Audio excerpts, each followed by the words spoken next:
നമസ്കാരം. ഓരോ പ്രതികരണവും ചില ഓർമ്മപ്പെടുത്തലുകളാണ്. ചില ശബ്ദങ്ങൾ പ്രതിധ്വനിക്കേണ്ടത് സമൂഹ മനസാക്ഷിയുടെ പാറക്കെട്ടുകളിലാണ്. ഇത്രനാളും അവഹേളനങ്ങളുടെയും ആരോപണങ്ങളുടെയും ശരശയ്യയിൽ കിടന്നിട്ടും പ്രതികരിക്കാതിരിക്കുന്നത് ബലഹീനതയല്ല എന്ന് ഓർമ്മിപ്പിക്കുകയാണ് ദ്വാരകയിലെ ഈ ഒരു ദിനം. ഇവിടെ ഞങ്ങളൊരു പക്ഷം ചേരുന്നില്ല. പക്ഷേ ബോധപൂർവമായി അവഹേളനത്തിലും കടന്നാക്രമണങ്ങളിലും ഒറ്റപ്പെട്ടു പോയ ഒരു സമൂഹത്തിന്റെ വേദന ഒപ്പിയെടുക്കുകയാണ്. ഇവിടെ മുഴങ്ങുന്ന ശബ്ദങ്ങളുടെ പ്രതിധ്വനി ഷെക്കേന ന്യൂസ് അതിന്റെ മാധ്യമധർമ്മത്തിൽ കാൽ ചവിട്ടി നിന്ന് അവതരിപ്പിക്കുകയാണ് ഈ പ്രത്യേക പരിപാടിയിലൂടെ.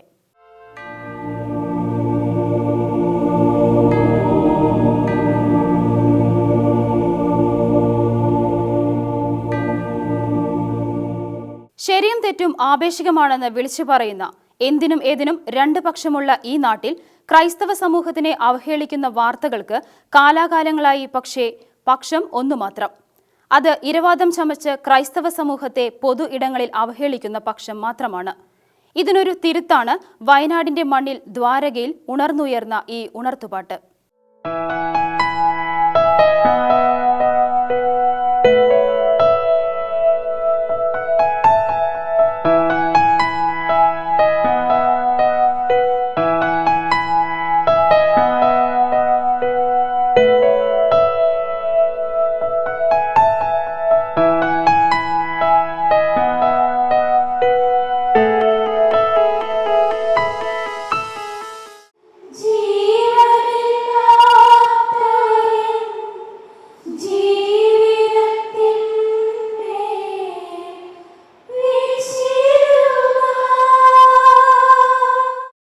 വയനാട്ടിലെ സമർപ്പിത സമൂഹങ്ങളുടെ നേതൃത്വത്തിലായിരുന്നു സമർപ്പിത ശബ്ദം സംഘടിപ്പിച്ചത്. ക്രൈസ്തവ സന്യാസത്തിനെതിരെ ചില നിക്ഷിപ്ത താൽപര്യക്കാർ നടത്തുന്ന വ്യാജാരോപണങ്ങളെ തിരുത്തുകയും സംഘടിതമായ ആക്ഷേപങ്ങൾക്ക് മറുപടി നൽകുകയുമായിരുന്നു സമർപ്പിത ശബ്ദം ലക്ഷ്യമിട്ടത്. ക്രൈസ്തവ സന്യാസ ജീവിതം എന്തെന്ന് വ്യക്തമായി പൊതുസമൂഹത്തോട് വിളിച്ചോതുകയായിരുന്നു സമർപ്പിത ശബ്ദം. പ്രത്യേക വരം ലഭിച്ചവർക്ക് മാത്രം തെരഞ്ഞെടുക്കാൻ കഴിയുന്ന വിശുദ്ധമായ ഒരു ജീവിത ശൈലി കേരളത്തിൽ മാത്രമല്ല ലോകമെമ്പാടുമുള്ള കത്തോലിക്ക സഭയിൽ സത്യദൈവ വിശ്വാസികൾ തെരഞ്ഞെടുത്തിരിക്കുന്നു എന്നതിന്റെ സൂചനയാണ് ക്രൈസ്തവ സന്യാസ ജീവിതം. ഈ കത്തോലിക്ക സന്യാസ ജീവിതം സഭ അംഗീകരിച്ച ജീവിത ശൈലിയാണ്. കത്തോലിക്ക സഭ അംഗീകരിച്ച ജീവിത ശൈലിയാണ്. 2000 വർഷങ്ങളായി ഈ കത്തോലിക്ക സഭയിൽ വിശുദ്ധരായി വാഴ്ത്തപ്പെട്ടിട്ടുള്ള വിശുദ്ധ ജന്മങ്ങളിൽ 90% ഈ സമർപ്പിത ജീവിതത്തിൽ നിന്ന് ത്യാഗോജ്വലമായ ക്രൈസ്തവ സാക്ഷ്യം വഴി വിശുദ്ധരായി തീർന്നവരാണ്. അതുകൊണ്ട് തന്നെ സഭ അംഗീകരിച്ച ഒരു വിശ്വാസ ജീവിതമാണ്. ഈ ഒരു സമർപ്പണ ജീവിതം ബോധപൂർവം തിരഞ്ഞെടുക്കുന്ന ഒരു വ്യക്തിക്ക് നഷ്ടപ്പെടുന്നത് എന്താണ്? ഈ ലോകത്തിന്റെ കണ്ണിലൂടെ കാണുമ്പോൾ നഷ്ടപ്പെടുന്ന പലതുമുണ്ട്. ഉടല് നഷ്ടം. ഈ ഉടല് കൊണ്ട് ഈ ലോകത്തിന് മുമ്പിൽ ചെയ്യാമായിരുന്ന സ്വീകരിക്കാവുന്ന പലതും നഷ്ടപ്പെടുത്തിയിരിക്കുന്നു. ഉടല് നഷ്ടപ്പെട്ടു എനിക്ക്, ഉയിര് നഷ്ടപ്പെട്ടു എനിക്ക്, ഉന്മാദം നഷ്ടപ്പെട്ടു എനിക്ക്. അപ്പൊ നിങ്ങൾ ചോദിക്കും, ഇത് ആര് കെട്ടിവെച്ചിട്ടാണ് ഇത് ചുമന്നുകൊണ്ട് നടക്കുന്നത്? എന്നാൽ ഇതിട്ടിട്ടങ്ങ് പോയിക്കൂടെ? ഈ നഷ്ടം ഞാൻ ഏറ്റെടുക്കുന്നത് അറിയാതെ ഏറ്റെടുക്കുന്നതല്ല. ഇത് ക്രിസ്തുവിനോടുള്ള സ്നേഹത്തെ പ്രതി എനിക്ക് വേണ്ടി, ഈ ലോകത്തിന് വേണ്ടി, എന്നെ കേട്ടുകൊണ്ടിരിക്കുന്ന ഈ സഹോദരങ്ങൾക്ക് വേണ്ടി സ്വന്തം ദൈവത്വം തന്നെ ശൂന്യമാക്കി മനുഷ്യത്വത്തിലേക്ക് ശൂന്യവൽക്കരണം നടത്തിയ ഈ ദൈവപുത്രന് വേണ്ടി എന്റെ ജീവിതം ശൂന്യമാക്കാൻ ഞാൻ തയ്യാറാണ് എന്ന് പറഞ്ഞുകൊണ്ട് ബോധപൂർവം ഏറ്റുവാങ്ങിയ നഷ്ടങ്ങളുടെ കണക്ക് വെറുക്കലാണ്. ഈ ചാനൽ സുഹൃത്തുക്കളോട് എനിക്ക് ഒരു കാര്യം പറയാനുണ്ട്. ഈ എഴുന്നേറ്റ് നിൽക്കുന്ന ഈ ഉടുപ്പുകളെ നിങ്ങളൊന്ന് നോക്കണം. ചാനൽ കൊണ്ട് നോക്കിയാൽ, ക്യാമറ കണ്ണിലൂടെ നോക്കിയില്ലെങ്കിലും കുഴപ്പമില്ല, നിങ്ങളൊന്ന് തിരിഞ്ഞു നോക്കിയാൽ മതി. ഇവിടെ ആയിരക്കണക്കിന് സമർപ്പണ ജീവിതത്തിന്റെ ഉടുപ്പുകൾ എഴുന്നേറ്റ് നിൽക്കുകയാണ്. നിങ്ങൾക്കറിയാം, ഒരു ഉടുപ്പിനും തനിച്ച് എഴുന്നേറ്റ് നിൽക്കാനാവില്ല. ഓരോ ഉടുപ്പിനുള്ളിലും ഒരു ഉടല് തിരികെ വെച്ചിട്ടുണ്ട്. ഇങ്ങനെ ലക്ഷക്കണക്കിന് സമർപ്പണ ജീവിതത്തിന്റെ വിശുദ്ധ ചിഹ്നങ്ങളായ ഉടുപ്പുകൾക്ക് എഴുന്നേറ്റ് നിൽക്കാൻ വേണ്ടി ഞാൻ ഉടല് നൽകാൻ തയ്യാറാണ് എന്ന് പറഞ്ഞ സമർപ്പണ ജീവിതത്തിന്റെ വിശുദ്ധ സാക്ഷ്യങ്ങളിലേക്കാണ് നിങ്ങൾ ഈ ക്യാമറ കണ്ണുകൾ തിരിച്ചു വെച്ചിരിക്കുന്നത്. ഇവിടെ ഉടുപ്പികൾക്ക് ഉടുപ്പ് ഒരു ചിഹ്നമാണ്. ഈ ഉടുപ്പ് ഒരു ധനഹായാണ് എന്ന് പറയാനാണ് എനിക്കിഷ്ടം. ഈ ഉടുപ്പ് ഒരു എപ്പിഫനിയാണ്. എന്തിന്റെ പ്രത്യക്ഷീകരണമാണ് ഈ ഉടുപ്പ്? സമർപ്പണ ജീവിതത്തിന്റെ, സന്യാസത്തിന്റെ പ്രത്യക്ഷീകരണമാണ് ഈ ഉടുപ്പ്. ഈ ഉടുപ്പ് എഴുന്നേറ്റ് നിൽക്കില്ല. ഈ ഉടുപ്പ് തനിച്ച് നടക്കില്ല. ഈ ഉടുപ്പ് എഴുന്നേറ്റ് നിൽക്കണമെങ്കിൽ ഒരു ഉടൽ അതിനുള്ളിൽ ഉണ്ടാവണം. ഈ സമർപ്പണ ജീവിതം സ്വീകരിച്ചവരിൽ തന്നെ ഈ ഉടുപ്പിനുള്ളിൽ നിന്നും ഉടലൂർന്നു പോയ ലക്ഷക്കണക്കിന് വിശുദ്ധ ജന്മങ്ങളുണ്ട്. കാരണം ഉടലിന് ഒരു സമയമുണ്ട് ഈ ലോകത്തിൽ. അത് ദ്രവിച്ചു തീരും. ജീവൻ പറഞ്ഞു പോകുമ്പോൾ ഉടല് ഉടുപ്പിൽ നിന്ന് ഊർന്നു പോകും. എന്നാൽ ജീവൻ പറഞ്ഞു തീരുന്നതിന് മുമ്പ്, ഉടുപ്പിൽ നിന്ന് ഉടലൂർന്നു പോകുന്നതിന് മുമ്പ്, ഉടലിൽ നിന്ന് ഊർന്നു പോകുന്ന ചില ഉടുപ്പുകളുണ്ട്. അത് ആ ഉടുപ്പിന്റെ അഭംഗി കൊണ്ടല്ല, ആ ഉടുപ്പിന്റെ അളവ് തെറ്റുകൊണ്ടല്ല എന്ന് എന്റെ പ്രിയപ്പെട്ടവരിൽ പലർക്കും മനസ്സിലാവില്ല. അത് ഉടുപ്പിനുള്ളിൽ ഉരുകാൻ പറ്റാത്ത ഉടലിന്റെ ചൊറിച്ചിൽ കൊണ്ടാണ് എന്ന് ഈ ലോകത്തിന് മനസ്സിലാകാത്ത ഒരു കാലത്താണ് ഈ ഉടുപ്പിന് എഴുന്നേറ്റ് നിൽക്കാൻ വേണ്ടി ഉടല് കൊടുക്കാൻ ഞാൻ തയ്യാറാണ് എന്ന് പറഞ്ഞുകൊണ്ട് ഇവിടെ ആയിരക്കണക്കിന് സമർപ്പിതർ ഈ ത്യാഗപൂർണമായ ജീവിതത്തിന് സാക്ഷ്യം വഹിക്കുന്നത് എന്നെ പ്രിയപ്പെട്ടവരാണ്. ക്രൈസ്തവ സന്യാസം വ്രതബന്ധ ജീവിതവും പൗരോഹിത്യവും, ദാരിദ്ര്യവും ക്രൈസ്തവ സന്യാസ വീക്ഷണവും, അനുസരണവും അധികാര സങ്കല്പവും, സമൂഹ ജീവിതശൈലി, കാര്യസവും ശുശ്രൂഷയും തുടങ്ങിയ വിഷയങ്ങളിൽ മുതിർന്ന സന്യസ്തർ വിശദീകരണം നൽകി.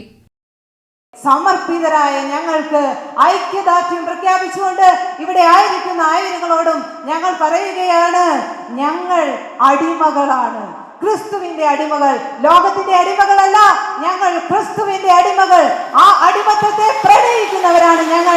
അത് ധൈര്യപൂർവ്വം വിളിച്ചു പറയാൻ ഞങ്ങൾക്ക് ധൈര്യമുണ്ട്.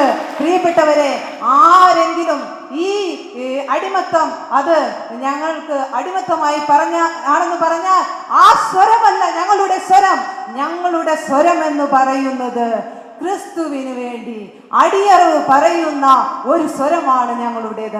അതാണ് ഞങ്ങളുടെ അടിമത്തം. ക്രിസ്തു നൽകുന്ന സ്വാതന്ത്ര്യമാണ് ഞങ്ങളുടെ സ്വാതന്ത്ര്യം. അതുകൊണ്ട് ക്രിസ്തുവിന്റെ അടിമകളായി ആണെന്ന് പറയാൻ വേണ്ടി ഇനിയും ഞങ്ങളുടെ നാവുകൾ ചലിക്കും. സന്യാസം എന്നത് യഥാർത്ഥ സ്വാതന്ത്ര്യമാണ്. ക്രിസ്തുവിനോടും മനുഷ്യനോടുമുള്ള സ്നേഹത്തിൽ നിന്നും ഉയർക്കൊള്ളുന്ന ഒരു സ്വാതന്ത്ര്യം. ഈ സന്യാസത്തിൽ ചില പ്രണയങ്ങളുണ്ട്, ചില താല്പര്യങ്ങളുണ്ട്, ചില ഇഷ്ടങ്ങളുണ്ട്. ഇത് മറ്റൊരു വ്യക്തിയെ ആശ്രയിച്ചു നിൽക്കുന്ന പ്രണയമല്ല, സ്വാതന്ത്ര്യമല്ല, ഇഷ്ടമല്ല.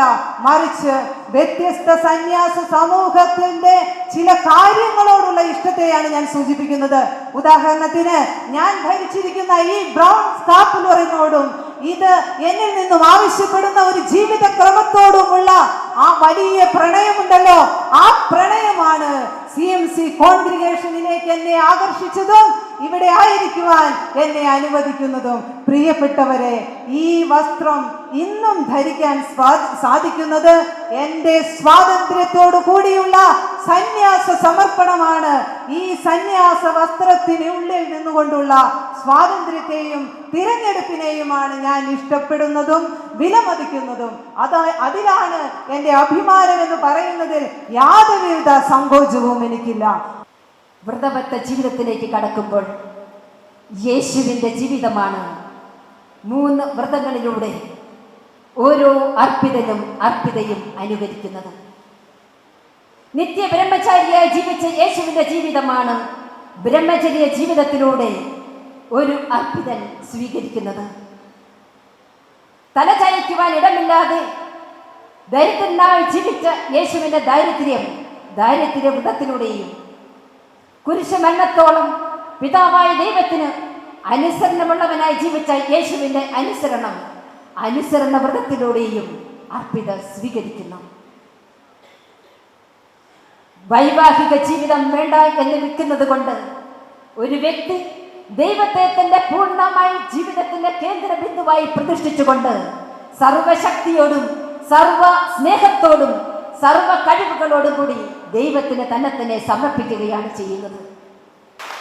നൂറുകണക്കിന് ആദർശ വനിതകളും പുരുഷന്മാരും സന്യാസം അതിന്റെ പൂർണ്ണതയിൽ ജീവിക്കുമ്പോൾ എവിടെയെങ്കിലും പ്രത്യക്ഷപ്പെടുന്ന അപജയങ്ങളല്ല ഭാരത ജനതയുടെ മാതൃക. അതിനപ്പുറത്ത് ജീവിക്കുന്ന ക്രൈസ്തവരും യേശുവിന്റെ ജീവിതം ജീവിച്ച് കാണിക്കുന്ന ഒത്തിരിയേറെ പേരും ഇവിടെയുണ്ട്. അതിനാൽ കൂടുതൽ ശ്രദ്ധയോടെ നമുക്ക് മുന്നോട്ട് പോകാം. ഈ ക്രൈസ്തവ സമൂഹം ന്യൂനപക്ഷമാണെന്നും വെറുതെ വിചാരിക്കരുത്. ഇവരുടെ ശബ്ദമാണ് ഇന്ന് ലോക മനസ്സാക്ഷിയെ തൊട്ടുണർത്തുന്നത്. ഇവരുടെ പ്രവർത്തനങ്ങളാണ് ലോക ജനതയ്ക്ക് മനക്കരുത്ത് പകരുന്നത്. ഒരു രാവും ഇവിടെ പുലരാതിരുന്നിട്ടില്ല, ഒരു സാമ്രാജ്യവും തകരാതിരുന്നിട്ടില്ല. സനാതന സത്യങ്ങളെ തമസ്കരിച്ച് ഇരുളിന്റെ മറയിലൊതുക്കിയാലും മറ നീക്കി സനാതന സത്യങ്ങൾ ശാശ്വതമായി നിൽക്കും. ദാരിദ്ര്യ ജീവിതത്തിന്റെ മഹത്വം ഏറ്റുപറഞ്ഞുകൊണ്ട് അനേകം ദരിദ്ര സന്യാസികൾ ഭാരതത്തിൽ ജീവിക്കും.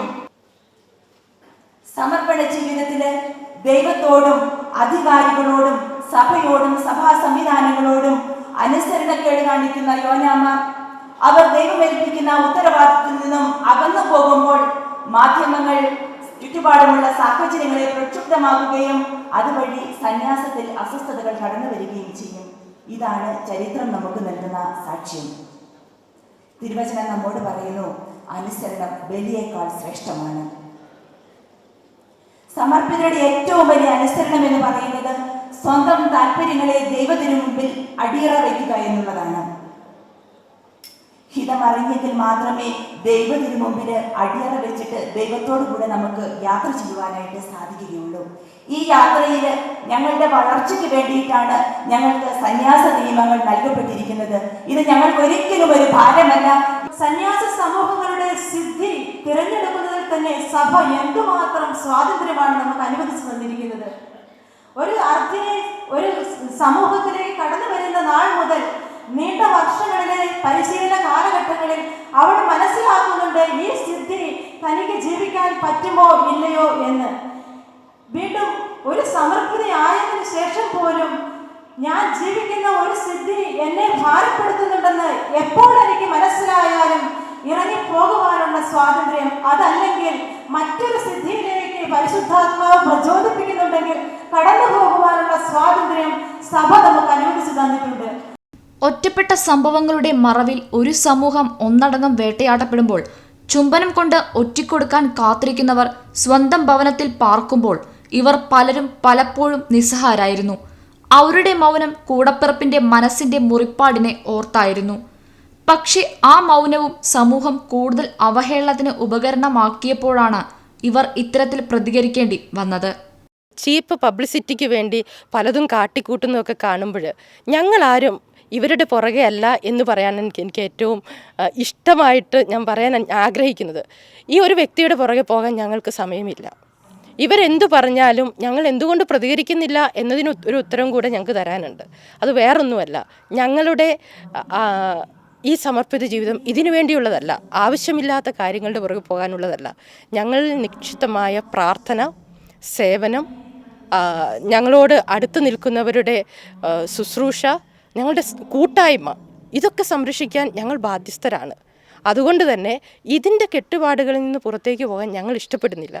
സാമൂഹ്യ മാധ്യമങ്ങളിലൂടെ വരുന്ന വിമർശനങ്ങൾക്കും അതുപോലെയുള്ള മറ്റു കാര്യങ്ങൾക്കും അത്രമാത്രം സമയം കളയാൻ ഞങ്ങൾക്കില്ല. അതുകൊണ്ട് ഇനിയും ഈ ഒരു തരത്തിലുള്ള ആരോപണങ്ങൾ ഞങ്ങൾക്ക് നേരെ വന്നാലും ഞങ്ങൾ ഒരുപാട് അതിനകത്ത് വറിയായിട്ട് അല്ലെങ്കിൽ എക്സൈറ്റഡ് ആയിട്ട് ഇടപെടാൻ ആഗ്രഹിക്കുന്നുമില്ല. ഞാൻ മാത്രമല്ല, എൻ്റെ സഹസന്യാസികളും, എൻ്റെ കോൺഗ്രിഗേഷൻ മാത്രമല്ല, എൻ്റെ എല്ലാ കോൺഗ്രിഗേഷനും. സന്യാസ ജീവിതമെന്ന് പറയുന്നത് പുറത്ത് സാധാരണ ജീവിതം നയിക്കുന്ന ഒരു സ്ത്രീയേക്കാൾ ഉപരിയായിട്ട് വലിയ ആന്തരിക സ്വാതന്ത്ര്യമുള്ളൊരു ജീവിതമാണിത്. പക്ഷേ നമ്മുടെ നിയമങ്ങൾ അതൊക്കെയാണല്ലോ ചർച്ച ചെയ്യപ്പെടുന്നത്. നിയമങ്ങൾ ചർച്ച ചെയ്യപ്പെടുന്നു, നമുക്കിവിടെ വല്ലാതെ അടിമത്വം അനുഭവിക്കുന്നു, ഇതൊക്കെയാണ് പൊതുവെ പറയുക. പക്ഷേ നിയമങ്ങൾ എന്ന് പറയുന്നത് നമുക്ക് വലിയ പരിരക്ഷയാണ്. ഒരു കുടുംബത്തിൽ നിയമമില്ലേ, സ്ഥാപനങ്ങളിൽ നിയമമില്ലേ, ഏതൊരു സ്ഥലത്തും നിയമമുണ്ട്. ആ നിയമം വാസ്തവത്തിൽ നമുക്ക് ആ നിയമത്തിൻ്റെ പരിധിയിൽ നിന്നുകൊണ്ട് ജീവിക്കുമ്പോൾ അത് നമുക്കൊരു സുരക്ഷാ വലയമാണ്. അപ്പോൾ സന്യാസത്തിൻ്റെ നിയമങ്ങളെന്ന് പറയുക എനിക്ക് നന്നായിട്ട് ജീവിക്കാൻ, നന്നായിട്ട് പ്രവർത്തിക്കാനുള്ള ഒരു സുരക്ഷ എനിക്ക് നൽകുകയാണ്. ഒരുപക്ഷെ ഇങ്ങനെ സന്യാസം ഇങ്ങനെ നിയമങ്ങളില്ല എന്നൊക്കെ പറയുന്നവരെ സംബന്ധിച്ചിടത്തോളം അവർ ആ വഴിയിൽ നിന്ന് മാറി ചിന്തിക്കുന്നവരാണ്. ശരിക്കും വഴിയിൽ നിന്ന് മാറി ചിന്തിക്കുന്നു, ഒരു സ്വാതന്ത്ര്യം ആഗ്രഹിക്കുന്നു. കാക്ഷിക്കുന്ന സ്വാതന്ത്ര്യം എന്ന് പറയുന്നത് ഒരുപക്ഷെ സന്യാസ ജീവിതത്തിൻ്റെ ആന്തരിക സ്വാതന്ത്ര്യമല്ല, ഒരു പൊതു സമൂഹത്തിൽ ഇന്ന് വിപ്ലവം പറയുന്നവരെ പോലെ അങ്ങനെ ചിന്തിക്കുന്ന ഒരു സ്വാതന്ത്ര്യമാണ്. അപ്പം അതുകൊണ്ട് ഒരിക്കലും സന്യാസത്തിൽ സ്വാതന്ത്ര്യം ഹനിക്കപ്പെടുന്നില്ല. ആ ആന്തരിക സ്വാതന്ത്ര്യം എൻ്റെ സമർപ്പിത ജീവിതത്തിന് ഒരു പടി കൂടി മാറ്റുകൂട്ടുകയാണ്. ഇപ്പോൾ ഒരു 100 പേരുണ്ടെങ്കിൽ അതിൽ ഏതെങ്കിലും ഒരാൾക്ക് ഏതെങ്കിലും ഇപ്പോൾ വ്യക്തിപരമായിട്ട് ആരോടെങ്കിലും വിഷമോ അങ്ങനെ തിരസ്കരണമോ ഒക്കെ ഉണ്ടെങ്കിൽ അതിനെയാണ് ഇങ്ങനെ ഹൈലൈറ്റ് ചെയ്ത് കാണിക്കുന്നത്. അങ്ങനെയാണ് ഫീൽ ചെയ്തിട്ടുള്ളത്. സന്യാസ സമൂഹം പഠിച്ച മര്യാദകളും രൂപപ്പെടുത്തിയ ശൈലികളും നന്ദിയോടെ ഓർക്കുന്നു ഈ സന്യസ്തർ. HIV പോസിറ്റീവുകാരുടെ ഇടയിൽ അവരുടെ മീറ്റിങ്ങുകൾ എല്ലാ മാസം കൂടുമ്പോൾ ഞാൻ പങ്കെടുക്കാറുണ്ടായിരുന്നു. അങ്ങനെ പങ്കെടുത്തപ്പോൾ ഒരു പ്രാവശ്യം അവരുടെ ഒരു ആവശ്യത്തിന് വേണ്ടി എന്നെ വിളിച്ച സമയത്ത് എനിക്ക് ഞങ്ങളുടെ സഭയുടെ ഒരു പൊതുവായ ഒരു കാര്യത്തിൽ പങ്കെടുക്കേണ്ടതുണ്ടായിരുന്നു. അതുകൊണ്ട് ഞാൻ നോ പറഞ്ഞതിൻ്റെ പേരിൽ ആ വ്യക്തികളിൽ ഒരാൾ, അതായത് അതിൻ്റെ സ്ഥാനം വഹിക്കുന്ന ജില്ലയിൽ തന്നെ സ്ഥാനമുണ്ടായിരുന്ന ഒരു വ്യക്തി എനിക്കെതിരെ ഒരു ഊമക്കത്തെഴുതി തൊട്ടടുത്ത് തരാവുന്ന ദൂരത്തിലേ ഉള്ളൂ, പക്ഷേ ഒരു കൊറിയറിൽ അയച്ച് എൻ്റെ അടുത്തെത്തുകയാണ്. അപ്പോൾ ഇത്രയും വർഷം ഞാൻ അവർക്ക് വേണ്ടി എന്ന് പറഞ്ഞാൽ ആരും അറിയാതെ അവർക്ക് വേണ്ടി ഞങ്ങളുടെ തന്നെ എല്ലാ കോൺഗ്രിഗേഷൻ്റെ ബ്രോഷലോസുകളും അതുപോലെ തന്നെ സ്ഥാപനങ്ങളൊക്കെ കയറി ഇറങ്ങി ഇവർക്ക് ഓണം, ക്രിസ്മസ് അങ്ങനെയുള്ള ഓരോ സമയങ്ങളിലും ഇവർക്ക് പല സാധനങ്ങളായിട്ടും എങ്ങനെയെല്ലാം ഇവരെ ഹെൽപ്പ് ചെയ്തുകൊണ്ടിരുന്നതാണ്. എന്നിട്ട് അവരെ ഇങ്ങനെ ഒരു കത്തെഴുതിയത് എന്നെ വല്ലാത്ത വേദനിപ്പിക്കത്തക്ക രീതിയിലുള്ളൊരു ലെറ്ററായിരുന്നു. ആ ലെറ്റർ വായിച്ചു കഴിഞ്ഞ് ഞാൻ വല്ലാത്ത സങ്കടത്തിലായി. ഈ സമയത്ത് ഞാൻ സുപ്പീരിയേഴ്സിൻ്റെ അടുത്ത് ചെന്നു, എന്ത് ചെയ്യണം? അപ്പോൾ അവരുടെ അടുത്ത് ചെന്നിട്ട് എനിക്ക് ഈ ലെറ്റർ വായിച്ചിട്ട് ബോധ്യപ്പെടുത്തണം. കാരണം ബാക്കി എല്ലാവരും ഒരാളൊരിക്കലും മുഴുവൻ പേരും എനിക്ക് സപ്പോർട്ടാണെന്ന് എനിക്കറിയാമായിരിക്കെ അവിടെ ചെന്ന് അവരുടെ മീറ്റിങ്ങിൽ ഇത് പറയണമെന്ന് വിചാരിച്ചപ്പോൾ പക്ഷേ എൻ്റെ സുപ്പീരിയേഴ്സ് എന്നോട് പറഞ്ഞു ഇതാണ് നമ്മുടെ ചാൻസ്. അവരെ നമ്മൾ ആരാണെന്ന് തെളിയിക്കാൻ, നമ്മുടെ ബോധ്യം, നമ്മുടെ ധാർമ്മികത തെളിയിക്കാനുള്ള അവസരമാണ്. ഇവിടെ അവർക്കെതിരെ ഞാനൊന്ന് നെഗറ്റീവായിട്ട് പറഞ്ഞാൽ അവരെല്ലാവരും എൻ്റെ കൂടെ നിൽക്കുകയും ആ വ്യക്തിയെ അതോടുകൂടി ആ സ്ഥാനത്ത് നിന്ന് മാറ്റാൻ സാധ്യതയുണ്ട്. അപ്പോൾ എന്നോട് പറഞ്ഞു ഇതാണ് ക്രിസ്തു ചൈതന്യം പ്രകടിപ്പിക്കാനുള്ള അവസരം. ഇവിടെ ജെസ്സിക്ക് മിണ്ടാതിരിക്കാൻ സാധിക്കുമെങ്കിൽ, ഇവിടെ സൈലൻ്റായിട്ട് നിന്നുകൊണ്ട് പ്രതികരിക്കാൻ സാധിക്കുമെങ്കിൽ ഇവിടെയാണ് വിജയം എന്ന് പറഞ്ഞു. അപ്പോഴാണ് ഞാനും ഒരു 1-2 ദിവസം എനിക്കത് വല്ലാത്ത വിഷമമായിരുന്നു. പക്ഷേ ഞാൻ എൻ്റെ പ്രാർത്ഥനയിൽ ഞാൻ അതിന് ഉത്തരം കണ്ടെത്തി. ഇവിടെയാണ് ശത്രുക്കളെ സ്നേഹിച്ച തമ്പുരാൻ്റെ സ്നേഹം. ആ സ്നേഹത്തിന് മുമ്പിൽ ഞാനും മനസ്സിലാക്കി എൻ്റെ കുറവാണ്. അവിടെ പ്രതികരിക്കുക എന്നുള്ളത് ആർക്കും സാധിക്കും, പക്ഷെ അവിടെ നിശബ്ദയാകുക എന്നുള്ളത് അത്ര എളുപ്പമുള്ള കാര്യമൊന്നുമല്ല. ഇതൊരു താക്കീത് കൂടിയാണ്. കൂടെയെന്നും ഈ സഭയുണ്ട്, കൂടെയെന്നും ഈ സഭയുണ്ട്, കൂടെയെന്നും ഈ സഭയുണ്ട്, കൂടെയെന്നും ഈ സഭയുണ്ട്. ഇനി മൗനം മാത്രമല്ല, ആത്മാഭിമാനത്തിനേൽക്കുന്ന മുറിവ് സമൂഹത്തിന് മുൻപിൽ വെച്ചാൽ സന്യാസ സമൂഹത്തിന്റെ വേദനയെ നെഞ്ചിലേറ്റുന്ന വിശ്വാസി സമൂഹം പ്രതികരിച്ചു തുടങ്ങുമെന്ന മുന്നറിയിപ്പ്.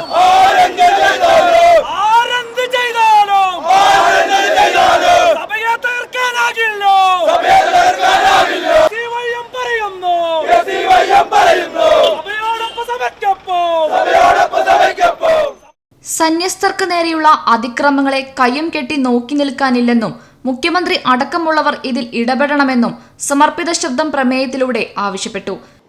സമാധാനകാംക്ഷികളും പൊതുജീവിതത്തിൽ കാര്യമായി ഇടപെടാത്തവരുമായ ക്രൈസ്തവ സന്യസ്തരെ തെരഞ്ഞു പിടിച്ചെന്ന വണ്ണം ആക്രമിക്കുന്ന ഈ ശൈലി സ്ത്രീകളെന്ന നിലയിലുള്ള ഞങ്ങളുടെ അവകാശങ്ങളെ ധ്വംസിക്കുന്നതും സ്വൈര ജീവിതത്തെ അസ്വസ്ഥതപ്പെടുത്തുന്നതും അഭിമാനത്തെ വ്രണപ്പെടുത്തുന്നതുമാണ്. സ്വന്തം കുടുംബത്തിൽ നിന്നും അകന്ന് ആത്മീയ ജീവിതം നയിക്കുന്ന സ്ത്രീകളുടെ സമൂഹത്തെ മാനസികമായി തളർത്തുകയും ആത്മവിശ്വാസം നശിപ്പിക്കുകയും ചെയ്യുന്ന തരത്തിലുള്ള വ്യാജ പ്രചരണങ്ങൾക്കാണ് മാധ്യമങ്ങൾ പലപ്പോഴും അറിഞ്ഞും അറിയാതെയും ചുക്കാൻ പിടിക്കുന്നതെന്ന് ഖേദത്തോടെ പറഞ്ഞുകൊള്ളട്ടെ. ഞങ്ങളുടെ നിശബ്ദതയെ വാണിജ്യവൽക്കരിക്കാനുള്ള ഇത്തരം സകല ശ്രമങ്ങളെയും ഈ സന്യസ്തരുടെയും അൽമായരുടെയും ഈ മഹാസംഗമം ശക്തമായി അപലപിക്കുന്നു. ദിവ്യകാരുണ്യ ആശീർവാദത്തോടെയാണ് പരിപാടി സമാപ്തിയിലേക്ക് എത്തിയത്.